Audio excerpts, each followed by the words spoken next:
Kitchen. இன்னைக்கு நம்ம சாம்பார் பொடி எப்படி வீட்லயே தயார் பண்ணலாம் அப்படின்றத பத்தி பார்ப்போம்.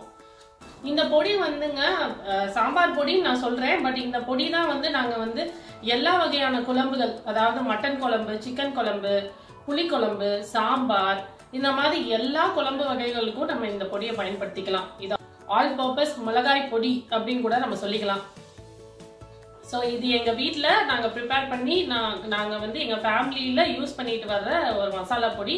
இந்த பொடிக்கு என்னென்ன இன்கிரீடியன்ஸ் தேவைப்படும், அதை எப்படி வறுத்து எப்படி பவுடர் பண்ணலாம் அப்படிங்கிற செய்முறையை பத்தி உங்களுக்கு நான் இப்ப காமிக்க போறேன். வாங்க பார்க்கலாம்.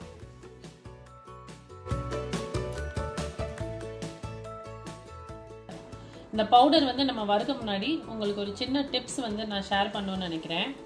இது வந்து குண்டு வத்தல். இதுல வந்து என்னன்னா விதை வந்து அதிகமா இருக்குங்க. அதனால வந்து இந்த மிளகாவோட காரம் வந்து அதிகமா இருக்கும். இது சம்பா வத்தல். இது நீளமா இருக்கும். இப்படி இந்த சம்பா வத்தல்ல வந்து விதை வந்து கம்மியா இருக்கும். அதனால வந்துட்டு காரம் வந்து கொஞ்சம் மீடியமா இருக்கும். இப்ப நீங்க பொடிக்கு வந்து நல்ல காரமா இருக்கணும் உங்க சாம்பார் பொடி அப்படின்னு நினைச்சீங்கன்னா நீங்க குண்டு வத்தல் யூஸ் பண்ணி பவுடர் ப்ரிப்பேர் பண்ணிக்கோங்க. இல்ல மீடியமான காரம் போதும் அப்படின்னு நினைக்கிறவங்க சம்பா வத்தல் யூஸ் பண்ணிக்கோங்க. இப்ப நம்ம சாம்பார் பொடிக்கு தேவையான இன்கிரீடியன்ஸை ஒன்னு ஒன்னா வறுக்க ஆரம்பிச்சிருவோம். மிளகாய் வற்றல் வந்து ஒரு 1.5 கப் போடணும்.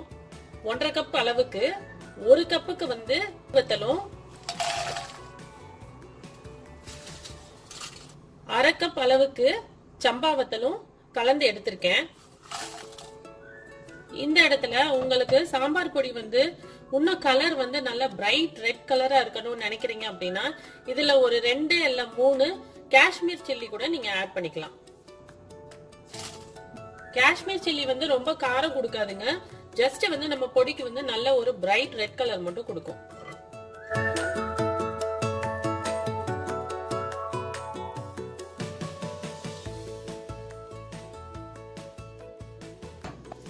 ஒரு பாத்திரத்துக்கு டிரான்ஸ்ஃபர் பண்ணிக்கோங்க.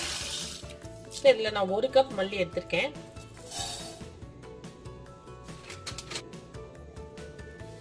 அதே கப்ல இன்னொரு 1/2 கப் போட்டிருக்கேன். சோ டோட்டலா வந்து நம்ம 1.5 கப் மல்லி எடுத்துருக்கோம்.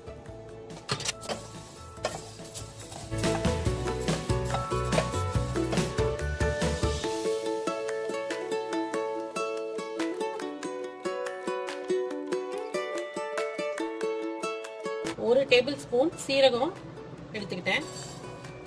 இதா இருக்கட்டும். இதை இப்ப நல்லா வறுத்துருவோம்.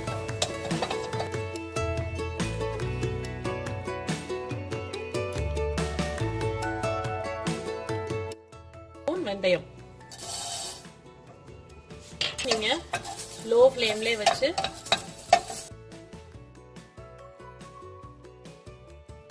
போட்டுக்கோங்க. 1 2 3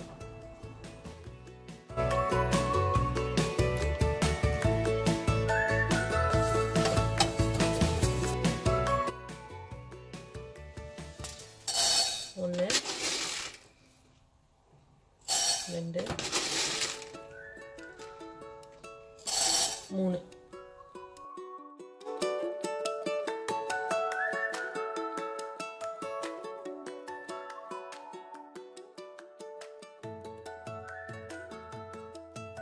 1/2 கப் துவரம்பருப்பு. இத மிதமான சூட்லயே வச்சுக்கோங்க. மிதமான சூட்ல வச்சு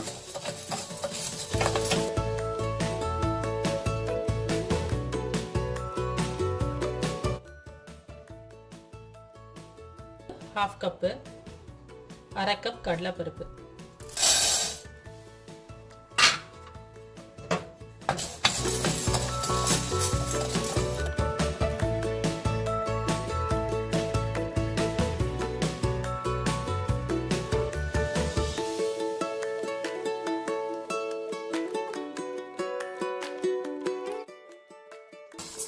உளுந்து நல்லா பொன்னிறமா வறுபட்டுச்சு. ஒரு பவுலுக்கு நம்ம ட்ரான்ஸ்ஃபர் பண்ணிக்குவோம்.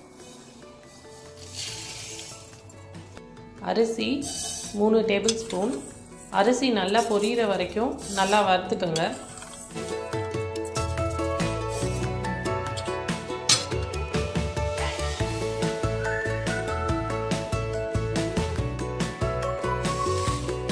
அடுத்து பட்டை 2 இன்ச் அளவுக்கு நான் 2 பீஸ் எடுத்துக்கிட்டேன்.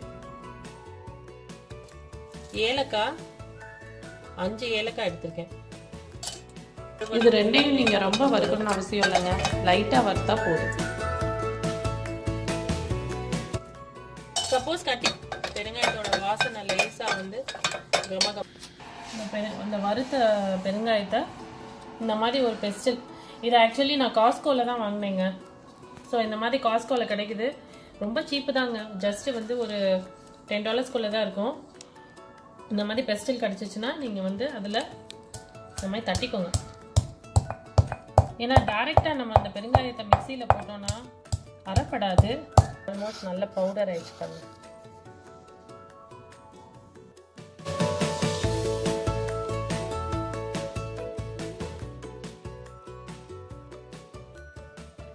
வறுத்ததுக்கப்புறம் இந்த மாதிரி பெஸ்டில் வந்து நான் பவுடர் பண்ணிட்டேன். இதில் ஆல்மோஸ்ட்டாக நல்லா பவுடர் ஆயிடுச்சு. ஸோ இந்த பவுடர் பண்ண பெருங்காயத்தை நான் மித்த எல்லா இன்க்ரீடியன்ஸோடையும் ஆட் பண்ணிக்கிறேன். இது நல்லா ஆறட்டும் இப்போ. ஸோ நல்லா ஆறினதுக்கப்புறம் ஒரு மிக்சி ஜாரில் போட்டு எப்படி அரைக்கணுன்றதை காமிக்கிறேன். இப்போ நம்ம வறுத்து வச்சிருந்த இன்க்ரீடியன்ஸை ஒரு பவுலில் வந்து ஆற வச்சிருந்தோம். இப்போ நல்லா ஆறிடுச்சு. ஆறினதுக்கப்புறம் எப்படி இருக்குன்னு நான் காமிக்கிறேன் பாருங்கள். சவுண்டு கேட்குதா?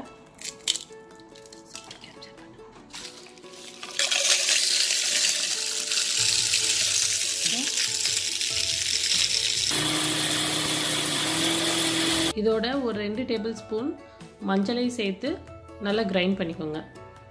நான் எவ்வளோ நைஸாக அரைச்சிருக்கேன் பாருங்கள். மிக்சியில் அரைச்சிங்கன்னா கொஞ்சம் டைம் எடுக்க தாங்க செய்யும். மிஷினில் கொடுத்தீங்கன்னா ரொம்ப ஈஸியாக நைஸாக பவுடர் ஆகிடும். பட் மிக்சியில் நம்ம போடும்போது ஒரு 1 or 2 டைம்ஸ் நீங்கள் ரிப்பீட்டடாக போட்டு எடுக்கணும். மிக்சி சூடாகாமல் வெயிட் பண்ணி கொஞ்சம் போட்டு எடுக்கணும். ஃபைனலாக வந்து நீங்கள் ஒரு தடவை வந்து இந்த பவுடர் நல்லா நைஸாக அரைச்சிக்கோங்க. அதுக்கப்புறம் நீங்கள் சளிச்ச பவுடரை, மசாலா பவுடர், குழம்பு பொடியை இந்த மாதிரி ஒரு கிளாஸ் கண்டெய்னரில் நீங்கள் ஸ்டோர் பண்ணி வச்சுக்கலாம்.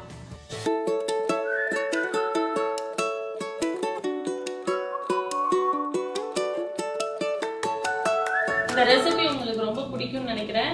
உங்களுக்கு யூஸ்ஃபுல்லாக இருந்திருக்கும்னு நினைக்கிறேன். இந்த ரெசிபி உங்களுக்கு பிடிச்சதுன்னா இந்த வீடியோக்கு ஒரு லைக் பண்ணுங்கள், கமெண்ட் பண்ணுங்கள், உங்கள் ஃபேமிலி அண்ட் ஃப்ரெண்ட்ஸ்க்கு இதை ஷேர் பண்ணுங்கள்.